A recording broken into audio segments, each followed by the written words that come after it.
Halos isang siglo nang gumagawa ng gitara ang mga taga-Guagua, Pampanga. Nagbago na ang kalidad at pwede na silang pang world class. Pero nakakalungkot isipin na hanggang ngayon ay hindi pa sila nakikilala at hirap pa rin silang itaguyod ang negosyong ito. Hindi naman namin. Maging si Mang Jose na nagsimulang gumawa ng gitara sa murang edad, hindi maitago ang sama ng loob. Mas nahabag siya sa kanyang sarili at sa katayuan ng kanilang bayan nang lumabas sa isang magazine ang kanyang litrato, ang kanyang background, Cebu. Napalabas din sa mga magazine. Nilagay background Cebu. Pero kayo ho ito. Ako yan. Sila yung mga magitara. Dumano. Oo, siya yun. Oo nga, no.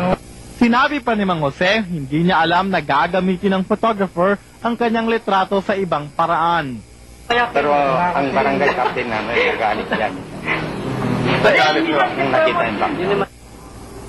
Aminado naman si Jerry Dadap, isang musical director at composer na mahirap i-pinpoint kung sino ang unang gumawa ng gitara sa Pilipinas dahil walang maayos na dokumentong nagsasabi nito sa kasaysayan ng bansa. I think guitar making started with some people who have, as I said, romantic passion for the instrument. Kasi karamihan ito sa mga guitar making na ito, guitar makers na ito, they are not even musicians.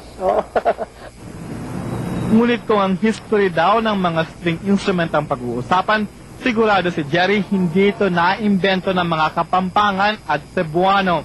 Ang mga string instruments originated or perhaps were invented by the oldest civilizations such as China and India. In fact, it was said that 7,000 years or 8,000 years ago, music and dance were invented by Lord Shiva. In fact, I believe that the guitar was really born out of this sophisticated organization by the Spanish musicians. Naman ang maging diskusyon ng mga Kapampangan at Cebuano ang paliwanag ng mga eksperto sa musika at kasaysayan kung sino ang orihinal na gumawa ng gitara sa Pilipinas, lalo pa sanang tangkidikin ng mga mamimili ang gawang Pinoy nang sa gayon ay lumago ang industriyang ito, Mapapampanga man o Cebu. Aladin Bacolodon po on special assignment. Hanggang dito na lamang po. Magkita-kita po tayong muli sa susunod na Miyerkules. Ako po si Lucy Cruz Valdez. Ito po ang special assignment.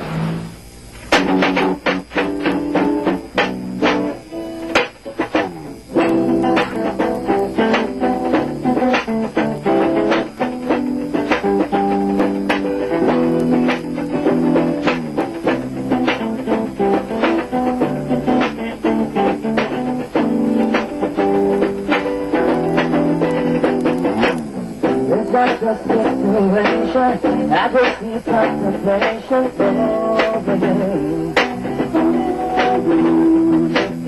I'm not so systematic, it's just that I'm an addict for your love.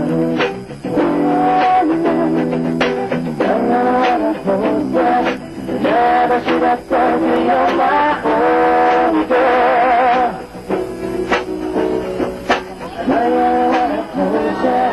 Never should have told you you're my own world. Just look how long I've known you. It's all for me to own your love.